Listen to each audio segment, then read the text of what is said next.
Bueno, Vamos a ello. eso. Sí, pasamos al otro lado, ¿no? de Eurasia, a la noticia que ha salido esta semana. Bueno, espera, se me ha ido la cámara, ¿no? Sí, Creo. sí, sí, ahora lo arreglo tú mientras Vale, ve. vale. Bueno, eso, que ha habido esta semana ha sido, igual no ha sido una noticia muy importante, ¿no? Que haya digamos, que vaya a cambiar mucho las dinámicas de Asia Oriental, pero bueno, es una noticia que supone un paso importante para la normalización completa de las relaciones entre Japón y Corea del Sur, que recordamos que están marcadas por la ocupación japonesa, ¿no? Por las barbaridades que hicieron los japoneses en la península coreana entre 1914 y 1945. Y eso, entonces esta noticia que vamos a comentar ahora supone un paso más hacia esa normalización. También bueno, teniendo en cuenta que es una normalización ya bastante completada, ¿no? Porque no es que sea, por ejemplo, como en Siria, ¿no? Que en Japón y Corea del Sur se lleven fatal y tengan que llevar un proceso de normalización como se está haciendo ahora con los países árabes y con Siria. Pero bueno, que existe ese problema, ¿no? Que es un problema que además muchos surcoreanos lo consideran como la gran humillación nacional, ¿no? Como en China otras humillaciones nacionales en Corea del Sur también existen.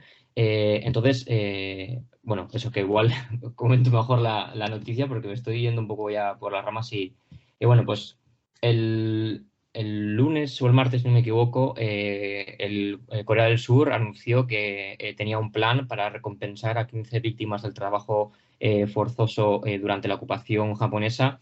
eh, con un fondo, con una fundación pública que se va a financiar con donaciones de empresas privadas, especialmente surcoreanas. Eh, si bien este fondo eso, estará financiado con compañías surcoreanas, Seúl anima a empresas japonesas privadas a que también colaboren porque consideran que eso sería pues, un paso más en esa normalización que comentaba. Eh, bueno, el ministro de Exteriores surcoreano, que fue el que anunció esta propuesta, decía pues eso, que las agrias relaciones entre Corea del Sur y Japón ya no deben ser descuidadas, que necesitan terminar con el círculo vicioso por el interés nacional y por el pueblo. También Corea del Sur anunció a continuación que iba a detener un proceso de disputa en la Organización Mundial del Comercio que inició en 2019 por unas restricciones impuestas por Tokio a las exportaciones de productos de alta tecnología que necesitaba Seúl para producir pues, semiconductores, pantallas y otros productos tecnológicos, ¿no? Entonces, después de esa medida anunciada por Japón, pues Corea del Sur inició un procedimiento en la Organización Mundial del Comercio que, bueno, ahora se ha detenido. Que precisamente esta disputa de 2019, esta guerra comercial, se puede llamar, también se inició, si no me equivoco, por las reivindicaciones de Corea del Sur por el tema de las mujeres de consuelo y el trabajo y las víctimas del trabajo forzoso, ¿no? Japón reaccionó pues implementando esas medidas.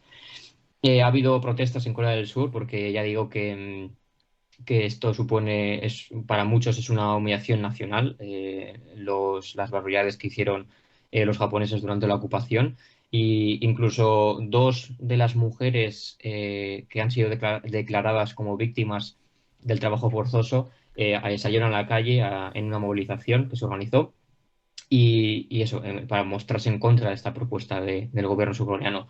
De hecho, una de ellas decía, abro comillas, es muy injusto, es realmente surcoreano el presidente Yoon, en plan, con un tono irónico, ¿no? Eh, Porque cabe recordar que solo 3 de las 15 personas declaradas como víctimas están vivas, porque el resto de las víctimas están representadas por sus familiares pues eso, por haber fallecido. Entonces, igual Edu pues, nos puede explicar un poco más sobre el tema este, pero eso, ya digo que no es una noticia, digamos, bomba, ¿no? De que va a cambiar completamente todas las dinámicas de del Sur, pero, bueno, de Asia Oriental, pero sí que es eso, un paso más hacia esa normalización entre Corea del Sur y Japón. y un paso más hacia la consolidación del bloque estadounidense en la región, ¿no? En ese marco que ya hemos hablado muchas veces de contención de China. Entonces, Edu, Sí. Sí, esto último que has comentado para mí es lo más importante. Hola, buenas noches a todos, antes que nada. Porque este tipo de decisiones tomadas por el presidente Yoon Suk-yeol desde que comenzó su presidencia son importantes a nivel político y a nivel geoestratégico, ¿no? Esto último que has comentado del bloque estadounidense, lo que autores como Samir Amin eh, define con conceptos como el imperialismo colectivo, esta suerte de bloque alrededor del cual Estados Unidos teje su alianza de poder a lo largo del globo,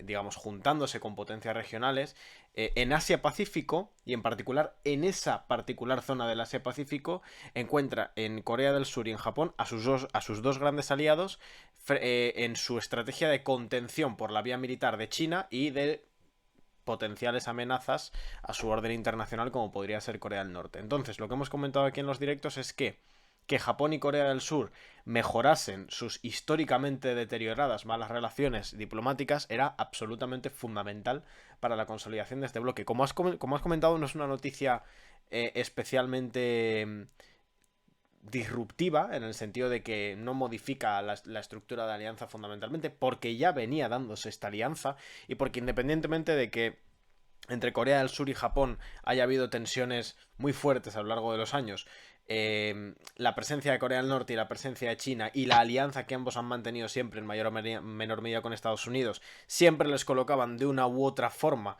como amigos incómodos, es decir, nunca, es cierto que más allá de estas rencillas, Corea del Sur y Japón nunca fueron países que estuviesen en bloques diferentes desde hace muchas décadas, aunque sí tenían como estas rencillas. Era como una especie de los dos amigos dentro del grupo de amigos que se llevan mal, siguen estando en el mismo grupo de amigos, pero se llevan mal. Y eso puede ser una amenaza a largo plazo para el bloque, porque si llegase a haber un gobierno en uno de los dos países que quisiese profundizar en esta tensión, podría acarrear un serio problema en el tejido de alianza regional de Estados Unidos, ¿no? Estoy pensando en si llegase a haber un gobierno ultranacionalista, revisionista, negacionista de la historia en Japón, más de los que ya ha habido, que realmente quisiese confrontar de manera tajante con Corea del Sur y con Corea del Norte, aunque con Corea del Norte no es tan relevante, ¿no? Pero con Corea del Sur en este aspecto, o si en Corea del Sur llegase a haber un gobierno que reivindicase o que tuviese el tema de la memoria histórica de verdad en primer plano, como lo han tenido gobiernos anteriores como el de Moon Jae-in o los gobiernos de la política del sol, que llevasen a cabo este concepto que tanto hemos comentado del Urimin Chokiri, de la reunificación coreana, de la memoria histórica de la violencia en la península coreana. Podría haber llegado a ser un problema. Entonces, estos pasos que está dando Yoon Suk-yeol, que yo tengo serias dudas de que sean pasos que vayan a tener una consistencia en el tiempo. En el propio hilo contábamos cómo había habido protestas, las va a seguir habiendo, y esto está además bajando mucho la popularidad de Yoon Suk-yeol. Es cierto que queda mucho para las próximas elecciones, pero digo, dar tener estas derrotas diplomáticas contra Japón y actuar como lo que en Argentina se conoce como un tilingo, es decir, es para quienes hemos estudiado la historia coreana y hacemos seguimiento de la política coreana, yo no sé exactamente cómo explicarlo a quienes nos estáis viendo, el nivel de humillación nacional que es para Corea del Sur aceptar esto. O sea, es una cuestión verdaderamente gravante a nivel simbólico dentro de Corea del Sur. Estamos hablando de que, como he explicado en algunos artículos y en algunos de los directos, el imperialismo japonés en la península coreana fue especialmente violento desde el Tratado de Shimonoseki en 1895 y desde la ocupación japonesa en la primera década del siglo XX, fue verdaderamente violento a nivel material, a nivel físico, a nivel sexual, a nivel simbólico. Se intentó prohibir el idioma, se cambiaron forzosamente los nombres y, sobre todo, a nivel material, la península coreana, mediante los trabajos forzosos, mediante el semi o pleno esclavismo de la población coreana, fue fundamental fundamental para dos cosas. Primero, para la consolidación del Japón capitalista que se estaba forjando en aquellos años, que estaba empezando a competir o que estaba sentándose como una de las potencias imperialistas capitalistas del mundo. Y en segundo lugar, en el periodo de la preparación para la Segunda Guerra Mundial fue todavía más importante en el desarrollo, en el rápido desarrollo armamentístico de Japón. Es decir, fue verdaderamente crucial la península coreana para los intereses materiales del Japón en su fase de desarrollo imperialista y hasta el fin de la Segunda Guerra Mundial. La violencia fue de verdad brutal. Las cifras fueron brutales. El trauma nacional que supuso en la península coreana la ocupación japonesa fue brutal, fue verdaderamente brutal. En la historia del antiimperialismo, de todos los movimientos antiimperialistas coreanos, tanto en el norte como en el sur, el hecho de Japón está latente todavía porque no hay un pedido de disculpas oficial por parte de Japón, no hay un reconocimiento histórico, no hay una compensación. Entonces, que el gobierno surcoreano acepte que sean empresas surcoreanas las que indemnicen a las víctimas de trabajo forzoso de las que se beneficiaron empresas japonesas, algunas empresas japonesas que hoy en día son grandes conglomerados del país, es totalmente humillante para el país y es un paso atrás en el pedido histórico de buena parte de los gobiernos surcoreanos de memoria, reparación y justicia por parte del pasado imperialista japonés. Y en términos políticos, en términos geoestratégicos, está claro, va en la línea de lo que Yoon Suk-yeol lleva haciendo desde que entró a la presidencia, que es consolidar el bloque de alianza con Estados Unidos. Y si eso pasa por amigarme con Japón, lo hago. Y si amigarme con Japón pasa por ceder en esta cuestión, que es transversal a la sociedad surcoreana, cedo en esta cuestión. Eso es ese es el punto de enlace entre lo político y lo geoestratégico. Que Yoon Suk-yeol está dispuesto a ceder en una demanda histórica del pueblo surcoreano y de los partidos surcoreanos, porque no solo son los partidos de la política del Sol, es decir, Moon Jae-in, los gobiernos de los acercamientos con Corea del Norte, no, es que los gobiernos conservadores, si bien no habían sido tan beligerantes en este respecto, nunca se habían atrevido tanto. O sea, es un atrevimiento... yo sé que hablar de Corea a veces, o de algunos países, entre ellos Corea, puede ser un poco confuso porque son países en los que tenemos pues, diferencias lingüísticas, la información que llega a cachos, nos enteramos de noticias un poco exageradas en muchos casos o distorsionadas, pero pongo un ejemplo, esto es como si mañana, y lo pongo porque hace un par de días que lo hemos hablado, pero esto es como si mañana el gobierno argentino, no sé, obliga a empresas argentinas a indemnizar a familiares no sé, de británicos que lucharon en la guerra de las Malvinas. Para compensar al Reino Unido por la guerra de las Malvinas. O sea, es un nivel de humillación nacional a esa escala. Y por lo tanto va a tener consecuencias electorales muy graves para Yoon Suk-yeol. El tema es que tiene tiempo por delante para revertirlas. Y yo termino con una reflexión. Si el año que viene hubiese elecciones en Corea del Sur, Yoon Suk-yeol no habría hecho esto. Ni de ninguna de las maneras. Porque no sé exactamente, no he podido ver exactamente cómo se está tratando en los medios surcoreanos. Es cierto que hay una serie de medios que están alineados con el actual presidente, pero a nivel político, a nivel simbólico, es un movimiento muy fuerte y muy difícil. Es muy difícil de digerir para la sociedad surcoreana y es muy difícil de explicar en términos electorales. Me imagino, y ya con esto termino, me estoy imaginando a los equipos de argumentario del presidente Yoon Suk-yeol trabajando día y noche, tratando de encontrar las palabras más precisas y más adecuadas para explicarle esto a la gente, sin que tenga sin que genere un profundo rechazo en el país, pero personalmente considero que es imposible. Es un paso atrás en un reclamo histórico de Corea del Sur que se notaría electoralmente si hubiese elecciones pronto y que sin duda marca un antes y un después en las relaciones en las relaciones bilaterales entre Corea del Sur y Japón, que son absolutamente fundamentales. Y esto es la vista de águila, digamos, la vista general. Son absolutamente fundamentales para la estrategia de Estados Unidos en la región Asia-Pacífica, que necesita de Japón y de Corea del Sur, y que cuanto mejor se lleven Japón y Corea del Sur, el beneficio de ellos es el beneficio de Estados Unidos, ¿no?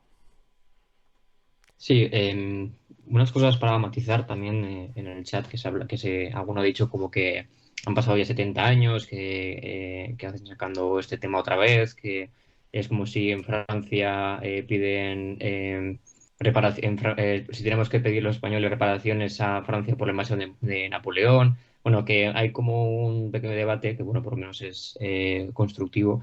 Pero también hay que tener en cuenta igual dos cosas, ¿no? Porque una de ellas es, como ya ha dicho Edu, que en China y en Corea del Sur, especialmente, bueno, o yo por lo menos los casos que conozco, se tiene muy en cuenta, ¿no? Lo de la humillación nacional. Es algo que de verdad que está muy presente, ¿no? En la vida política y la vida cotidiana de los ciudadanos. Y de hecho los propios estados son los que difunden, ¿no? Esas narrativas de victimismo, de humillación nacional. Yo centrándome un poco más en el tema de China, porque es el país que más estoy estudiando. eh, Pekín hace un gran uso de esa narrativa, ¿no? De la humillación nacional, del siglo de la humillación, cuando fueron divididos y sometidos por las potencias extranjeras, incluyendo Japón. Y al final también forma parte de una estrategia, ¿no? de construcción identitaria. Eh, entonces, eso, que en Corea del Sur y en China está este tema de la humillación nacional, de las ocupaciones japonesas, de esas décadas que pasaron, pues, que fueron muy oscuras, se tienen como más en cuenta, ¿no? Que en Europa con el tema de pues, guerras napoleónicas, incluso de muchas veces pues, de la Segunda Guerra Mundial. Aquí al final en Europa no se tiene tan presente, ¿no? Ese periodo, que no digo que no esté presente nunca, pero no en ese concepto como de humillación nacional, ¿no? De sentir como una vergüenza por haber sufrido esas barbaridades, etcétera, etcétera. Que bueno, que sí que es verdad que no estoy hablando en Europa, estoy generalizando mucho, ya lo sé, pero bueno, es para que me Sí. entendáis un poco la comparación, ¿no? De que Ujú. en España, por ejemplo, no está tan presente esos temas como sí que lo están pues en Corea del Sur y en China especialmente. Y además existe otro factor a tener en cuenta y es que en Japón existe un revisionismo histórico, ¿no? Que Claro. se niega pues, casi sistemáticamente y por parte del Estado incluso pues esas atrocidades que hicieron los japoneses durante la época imperial.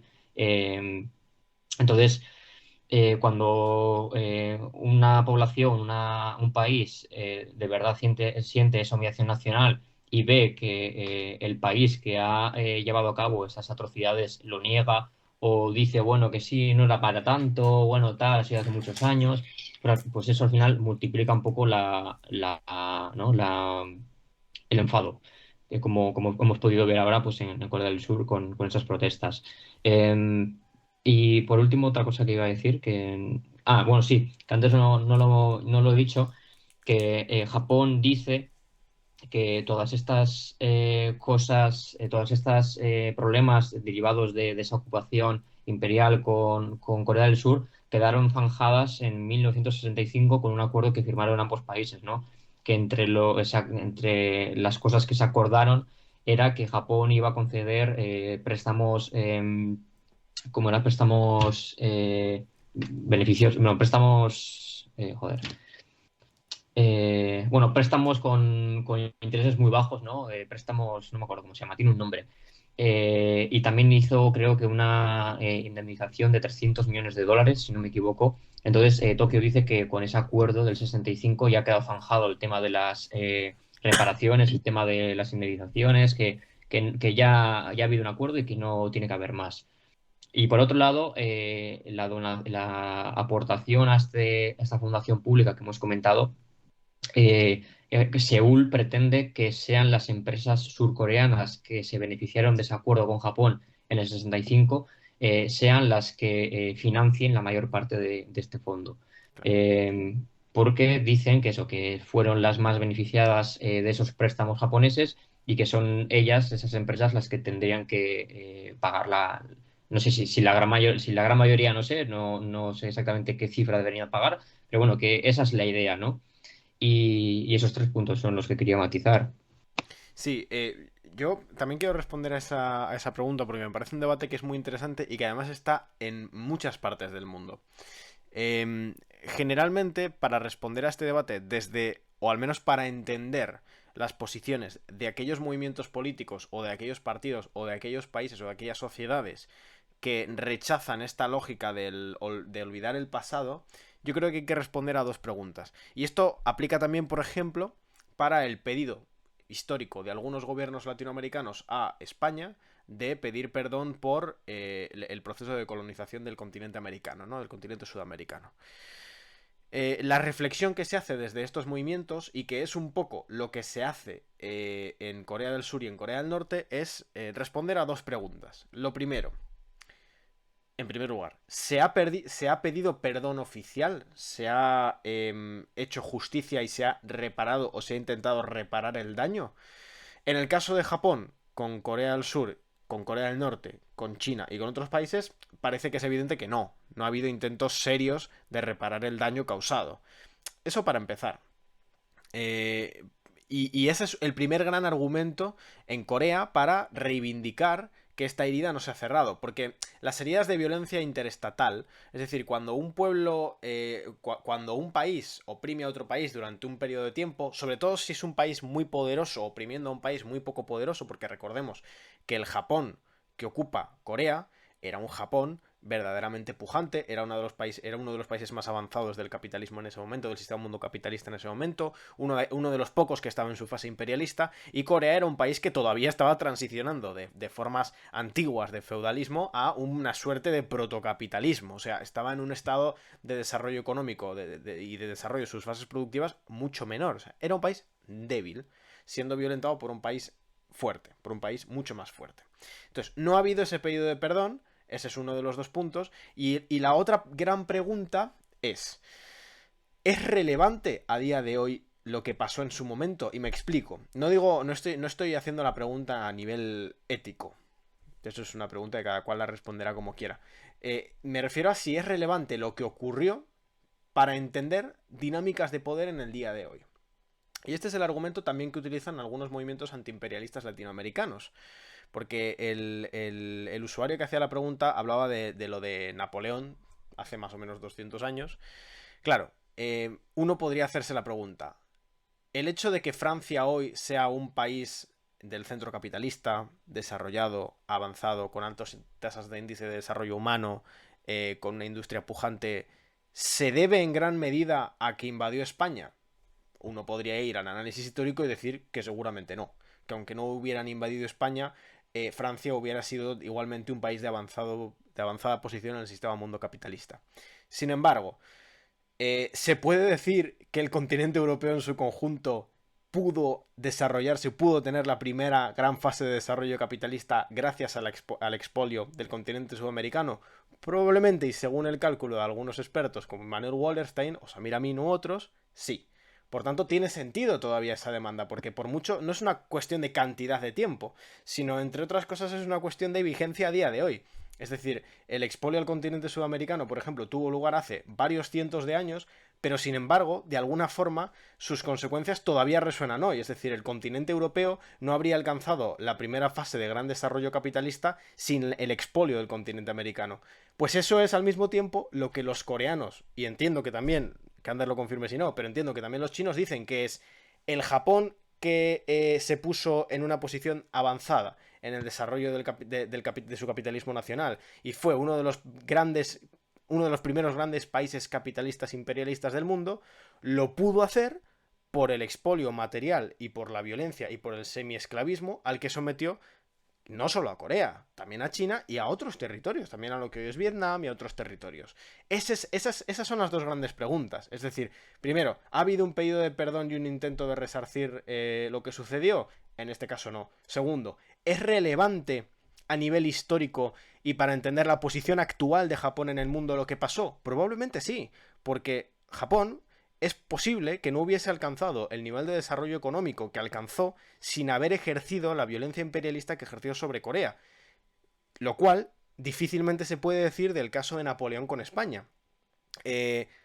No sé exactamente si Napoleón, o sea, si Francia ha pedido perdón en algún momento a lo largo de la historia a España por lo de Napoleón, lo desconozco, pero con respecto al segundo punto, de lo que a mí me parece relevante, que serían estos dos puntos, me parece que el hecho de que Napoleón invadiese España tiene poco que ver con que a día de hoy Francia sea un país avanzado en el sistema mundo capitalista, lo cual no se puede decir con respecto a Japón, cuya posición actual de país pujante en el capitalismo y cuya posición de país pujante imperialista en la primera mitad del siglo XX no se explica y no se puede entender de ninguna de las maneras sin el expolio y el semiesclavismo al que sometió a pero decenas y decenas de millones de personas fuera de su territorio. Es que, digo, que es lo que digo, que no fue solo Corea. Y entiendo también que esta es la mirada un poco que tienen en China, ¿no? Sí, también hay que decir que este tema de la humillación nacional, ¿no? De como hasta cierto grado de victimismo, es utilizado por China y por Corea del Sur a beneficio político. Porque si os dais cuenta, China, por ejemplo, el discurso de la humillación nacional a nivel interno, evidentemente lo utiliza, pero a nivel externo no tanto. Por ejemplo, con la Unión Europea, con Estados Unidos, que fueron los principales bloques que entraron en China en el siglo de la humillación. Pekín no utiliza ese discurso porque sería visto como algo, como una debilidad, ¿no? Imaginaos que yo que sé, que China sale con este discurso de que vosotros hace muchos años nos sometisteis y dividisteis China. En el actual contexto de competición con Estados Unidos. Es decir, que sí creo que alguna vez lo ha mencionado, pero no mucho, y eso lo hacen, pues eso, para no mostrar cierto grado de debilidad eh, contra Estados Unidos. Pero eso cambia cuando suelen relacionarse con Japón, porque con Japón los chinos sí que lo utilizan mucho más ese grado de victimismo para intentar sacar rédito político, y algo parecido hace Corea del Sur con eso. No estoy diciendo que no tienen motivos, no tienen motivos suficientes como para quejarse, pero bueno, que también hay que tener en cuenta que todo esto forma parte ¿no? del complejo juego político que hay entre los países. Eh, y precisamente el Partido ahora Democrático de Corea del Sur se está poniendo mucho a esta propuesta, no solo porque es posible que lo rechace, sino también porque intenta aprovechar ¿no? el enfado social que se puede producir con el plan surcoreano y poder ganar votos. Es decir, en resumen, que muchas veces estos discursos de la humillación nacional son utilizados para beneficio político de los estados. Sí, yo no estoy tan de acuerdo con contigo, Ander, quizá por una cuestión de deformación profesional de venir de la ciencia política. Y yo sí que creo que al final quienes forman los partidos políticos en los distintos países del mundo no dejan de ser ciudadanos con un background cultural que se han criado y que tienen los mismos odios y los mismos rencores que el resto de la población. Entonces, o sea, me parece que en el rechazo por parte del Partido Demócrata de Corea del Sur a esta medida, si bien le va a beneficiar electoralmente su posición, yo no creo que haya una medición electoral en este sentido. O sea, creo que es una cuestión que está asentada en las bases de su militancia y en las bases de sus dirigentes. O sea, creo que es una cuestión que tienen por dogma, que tienen por estructura ideológica, y creo que de ahí no se mueven. No creo que haya... No me termina de convencer generalmente esta mirada por la cual los políticos o los representantes políticos miden todo electoralmente todo el tiempo, ya te digo, creo que es un poco por deformación profesional, pero porque sí que creo que al final quien llega a un cargo burocrático o quien llega a un cargo de dirección en un partido político no deja de ser una persona con el mismo background cultural que el resto de sus conciudadanos en última instancia. Entonces yo creo que en Corea, al menos en Corea del Sur, el tema de la humillación nacional, yo no sé si da votos, no sé si da muchos votos, pero me explico por qué. No sé si los daba, porque hasta ahora no había una gran diferencia entre los dos partidos políticos. Había un cierto consenso. Sí había un mayor grado de beligerancia en los gobiernos de lo que es el Partido Demócrata, pero no había como una posición tan... Yo no sé si me atrevo a decir que Yoon Suk Yeol es pro-japonés. Creo que Yoon Suk Yeol es pro-estadounidense, de manera clara, anticomunista, y esto lo ha dicho él, y como es pro-estadounidense y anticomunista, por arrastre, le toca ser pro-japonés. Pero no por una cuestión de voluntarismo. O sea, yo no creo que él se emocione escuchando el himno japonés, por ejemplo, pero sí que creo que hay una consecuencia directa de sus postulados a nivel económico, a nivel político y a nivel internacional que le hacen tomar posturas pro-japonesas. Pero bueno, eso, que insisto, que no sé si hay tanto una utilización consciente de esto, pero, o sea, sino que creo que el proceso es más bien que hay partidos políticos que por su propia estructura ideológica y por el propio background cultural de sus militantes y de sus dirigentes toman determinadas posiciones políticas y a veces estas posiciones políticas se corresponden con lo que piensa la mayoría de la gente. Y en Corea del Sur es que esto pasa, es que el Partido Demócrata va a sacar votos con esto ahora por una cuestión muy sencilla, que es que lo piensa casi todo el mundo en Corea del Sur. O sea, es que es muy raro que alguien en Corea del Sur no tenga cierta tirria a los japoneses por lo que hemos comentado, por lo de que nos ha pedido perdón, por lo que se considera que sigue siendo relevante a día de hoy. Y además, hay una diferencia con Corea del Norte que es importante, que es que Corea del Norte, si bien también en sus discursos con respecto a Japón le considera un ente imperialista, que es potencialmente peligroso, así lo describen sus discursos. Claro, Corea del Norte tiene otra fuerza imperialista, digamos, de la que se tiene que preocupar probablemente, que le causa más dolores de cabeza, que es Estados Unidos, ¿no? Con su estrategia injerencista en la región. Y eso Corea del Sur no lo tiene. De hecho, es muy curioso para quien tenga un ratito y quiera... Bueno, un ratito, para quien tenga 30 horas, hay una serie en cierta plataforma de streaming muy famosa en España, con un logo, con una letra y de color rojo, que se llama Mr. Sunshine, que es una serie surcoreana ambientada en finales del siglo XIX, en la que se ve como en Corea, en la península coreana, quieren entrar los distintos imperialismos. Y básicamente hay como embajadores japoneses que intentan tomar posiciones dentro del país y embajadores estadounidenses. Y es muy curioso cómo a los embajadores... Esto es super off topic, pero me ha apetecido hacer una recomendación de serie. Y a los embajadores japoneses se les vende como gente muy malvada. Esto es una serie de hace como 3 años, ¿eh? Se les vende como gente muy malvada, como gente que viene a robar Corea, como gente que viene a matar a la gente, a violentar, como que violentan negocios, violentan a mujeres por la calle, no sé qué, no sé cuántos, mientras que a los embajadores estadounidenses se les pone en la serie como, sí, gente que está ahí porque quiere hacer negocios, pero que en última instancia pues tratan bien a la gente, se comunican bien, son respetuosos, aprenden el idioma coreano, todo este tipo de cosas. Tiro esa recomendación porque si no siento pobre gente que ha estado 40 minutos escuchándonos hablar de Corea y Japón, al menos que se lleven algo de entretenimiento también.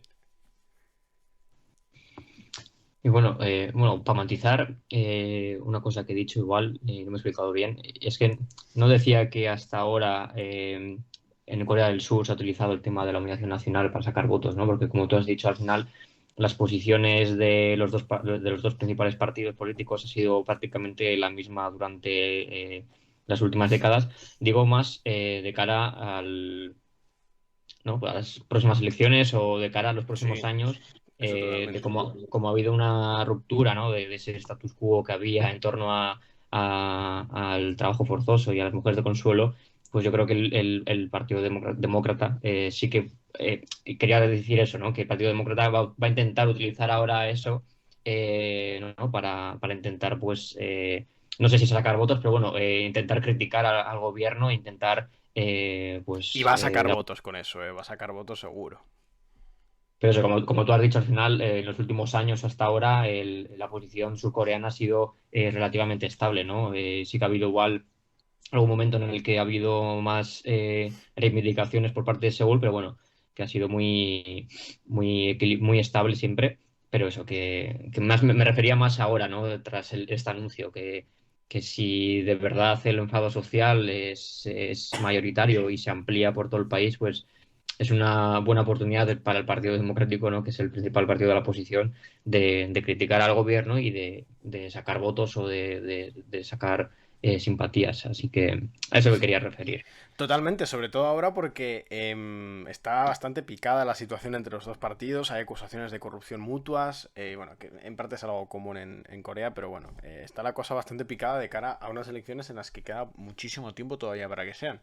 Y, eh, En cualquier caso, y yo por mi parte cierro con esto, es lo que hemos comentado muchas veces, que Yoon Suk Yeol es una figura muy rompedora incluso en la derecha surcoreana, porque hasta ahora los distintos gobiernos surcoreanos, cuando gobernaba lo que, vamos a usar términos europeos, aunque quizá no apliquen mucho, pero bueno, cuando gobernaba el centro izquierda o los socioliberales o el Partido Demócrata, eh, no eran rupturistas con el vínculo con Estados Unidos, pero tampoco eran o tampoco aceptaban de manera tan directa la estrategia estadounidense en la región. Y hacían acercamientos con Corea del Norte. Y exigían a Japón pues toda esta cuestión de el pedido de perdón, la memoria, la justicia, tal. Mientras que los gobiernos de centro, centro-derecha, como lo queramos llamar, Partido de la Libertad, tal, como lo queramos llamar, eran más proestadounidenses, bastante más proestadounidenses que el otro, no querían saber nada, no querían tener nada que ver con negociar con Corea del Norte, era una posición más beligerante de vayamos a por Corea del Norte, recuperemos la parte norte del país, y con Japón mantenían también una postura muy crítica, pero eran un poquito menos beligerante. Pero eso, un poquito menos beligerante. Lo que ha venido a hacer Yoon Suk Yeol es ha cogido como todos los elementos que hasta ahora conformaban a la derecha surcoreana y los ha multiplicado por 3. O sea, no sé si se puede hablar de sumisión a la agenda estadounidense, pero desde luego sí hay una réplica evidente y una mayor incorporación en estructuras y en estructuras militares estadounidenses, mayor participación en movimientos conjuntos con Estados Unidos. O sea, hay una profundización clara en el vínculo diplomático y militar con Estados Unidos. Hay una ruptura de las relaciones con Corea del Norte, como no se había visto en mucho tiempo. Próximo día ya actualizaremos porque eso nos ha ido el tiempo, pero siguen los misiles, siguen los intercambios diplomáticos, siguen los insultos, siguen las amenazas, siguen, o sea, eso sigue igual y probablemente siga igual durante todo el gobierno de Yoon Suk Yeol. Y con respecto a Japón, es el cambio fundamental, es que es un antes y un después en la derecha coreana, que vamos a ver en su momento la interna de la derecha surcoreana en qué queda, porque yo estoy seguro de que hay muchísimas figuras dentro de la derecha surcoreana que no están de acuerdo con estas posiciones de Yoon Suk Yeol. Estoy plenamente seguro y que van a jugar sus cartas en las próximas elecciones. Y un último dato, y con esto termino por mi parte, en Corea del Sur los presidentes no pueden repetir mandato, o sea, solo pueden gobernar una vez. Entonces, no sé yo si Yoon Suk Yeol tiene no sé si existe el Yoon Suk Yeolismo ahora mismo en Corea del Sur como para que el siguiente presidente, incluso aunque gane la derecha, siga teniendo las posturas de Yoon Suk Yeol. Probablemente el candidato de la derecha a las próximas elecciones sea un tipo, pues un poquito más a la vieja usanza. Ese sería un poco... No tengo mucho más que aportar, la verdad. Y vamos a actualizar hoy lo que ha pasado en la península, pero entre que no ha pasado tampoco gran cosa en los últimos días y que nos hemos pasado de tiempo, no sé si a lo mejor para otro directo que haya más actualizaciones, no sé cómo lo ves. Sí, mejor otro día, que hayamos una hora y vamos a hacer un poco menos por estar enfermos, un poco enfermos Edu y Miriam, y al final se ha alargado. Así que bueno, muchas gracias de nuevo a todos los que habéis estado aquí en el directo. No sé si ha habido alguna suscripción, pero bueno, todavía estáis de tiempo ahí para suscribiros antes de acabar. Y bueno, ha habido en el chat un comentario que es hacer recomendaciones de libros. Y bueno, para crear un poco de hype, se van a venir cosas interesantes a Descifrando la Guerra en los próximos días. Estad atentos. No puedo decir muchas más cosas, pero bueno, eh, atentos a todo lo que va a venir en las próximas semanas en Descifra. Va a haber cambios importantes. Y bueno, que yo personalmente, que soy como el que se está encargando de todo eso, tengo unas ganas increíbles de poder enseñarlo. Así que eso, que voy a ir creando hype estos días para que estéis atentos y muchas gracias a todos por estar aquí, como siempre. Ha sido un gusto. Nos vemos. Chao. Chao, chao, chao.